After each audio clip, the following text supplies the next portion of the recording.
see. Oh. He's the guardian of the chickens, and I often see him with chickens roosting on him when he's sound asleep.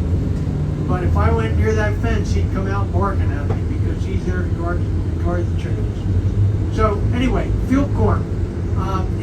It gets planted usually in April. The planting season got delayed this year because of all the rain we had in April and May, and it was thought that it was going to be later in September because usually they start harvesting corn in the first week of September. What they do is they have a machine that cuts it off 6 inches off the ground, puts it in bundles, comes up a chute, and they'll have a hay wagon, a flatbed wagon following to the left and behind. They're bringing in alfalfa over there to your left. That's hay. So they cut the corn in the field, they take it into the barnyard, and these tall towers are called silos. They're hollow. And if you look at the tall one, actually both of them, you can see there's an 8-inch diameter pipe that goes up the left side of the silo. And that's called the filler pipe. But it's easier to see on the taller one. Back at the back silo, they'll attach a piece of equipment called a chopper, and it will run off the power of the tractor, and they'll feed the corn stalks into the chopper.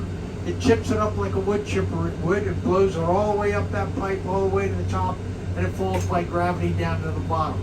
It goes through a fermentation process that keeps the nutrients in it. Then, when they want to feed the cows, inside the big silver tube on the short one, there's a ladder. They climb up that ladder inside the big silver tube, and they climb up to the highest level of the silage. There's a door. They open up the door, climb in on top of it, they shovel the side, and then they shovel the side. So this family raises, I think it's 3 acres or 3.5 acres of tobacco. That's used to help pay the taxes because they pay all the same taxes that I do. And I'm going to tell you about the building that's straight ahead. It was a chicken coop that's been repurposed to be used for another thing.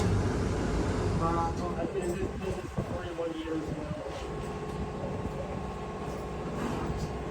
We have 5 milking units, which she'll come over with me, and I'll show you how the units work. Every cow is going to be wiped off, cleaned, sanitized before the unit's hatched. I use said that does 2 things. That cleans the cow, that gets the cow ready to drop her milk. Once you start cleaning her, and that way it all goes gravity out of 24-inch pipe underground here. That takes her into the big round tank with a whole new surge around. That holds 6 months of cow weight. And we pump that out on the field twice a year, fall and spring.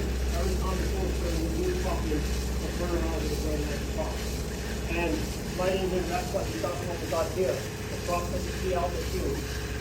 That corn, probably next week, that corn is chopped up and drying the sod up to get it fermented to feed the cow. And that's mixed into this. And after that, probably by the end of September, I'm going to go deeper and fly grass in it. And that's kind of more like a winter grass. It doesn't grow in the winter, it doesn't kill. So it's probably going to grow this fall yet till it gets cold, then it's going to sit there. And then when we get to 8 years in spring, then it's going to start breeding another unit.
vegetable plants, and it has a slight drip. It keeps the soil